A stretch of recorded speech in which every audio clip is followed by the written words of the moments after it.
What a great crowd. With a crowd like this, I think we can take our country back. Can we take our country back? Yes, we can.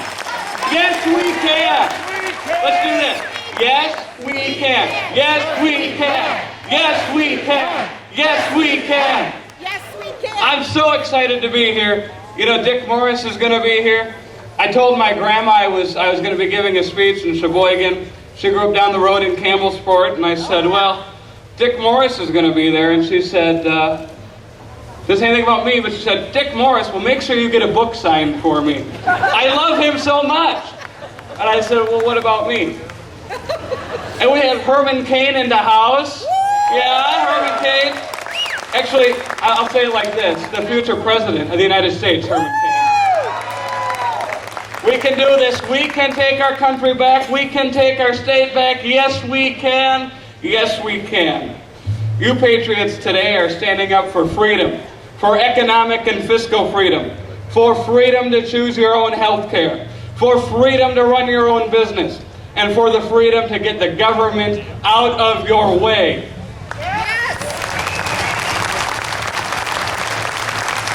I need to thank the Sheboygan Liberty Coalition for inviting me. They have done a great job with this rally. We can do it. But I have to blame this weather on you. First of all, you're driving your gasoline guzzlers here. So many of you putting so much ozone. But I think more importantly, many of you said on Tuesday, I wish it was fall because it was so hot. That's probably the more likely reason. As I said to you, or as was said, I come to you from the liberal world of academia, where I am standing up and fighting for the conservative cause.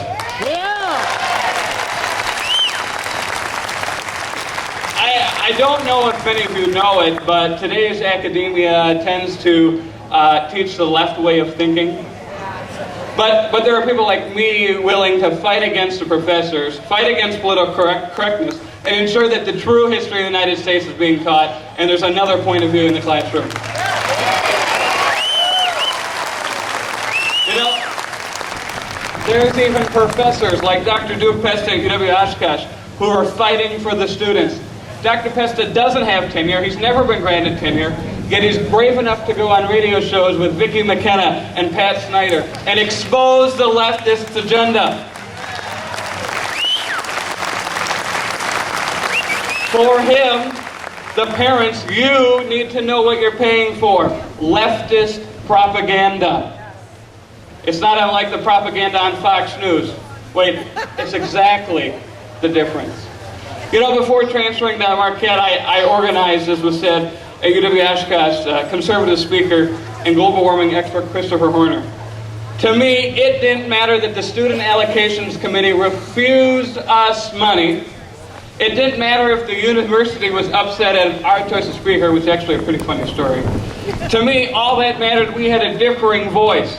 The monotone liberal rhetoric had somebody who was willing to stand up on even the green UW-Oshkosh campus. With the help of Young America's Foundation and a private donor, UW-Oshkosh was shooken. You know, we cannot forget our college students, and the cause is not lost. Young America's Foundation is a national organization geared towards training of college activists. They teach the need for students to take an active role. YAF emphasizes the need to be a proactive activist. And as I was thinking about what I was going to say today, I thought maybe I'll speak about the bad policies of President B.O. Maybe I'll speak about the Constitution. But in the end, I was here to give you hope. I am told that many of you are discouraged by the leftists on campus. I'm here to say we conservatives are fighting back, just as you are doing today by sitting here and cheering for me and others.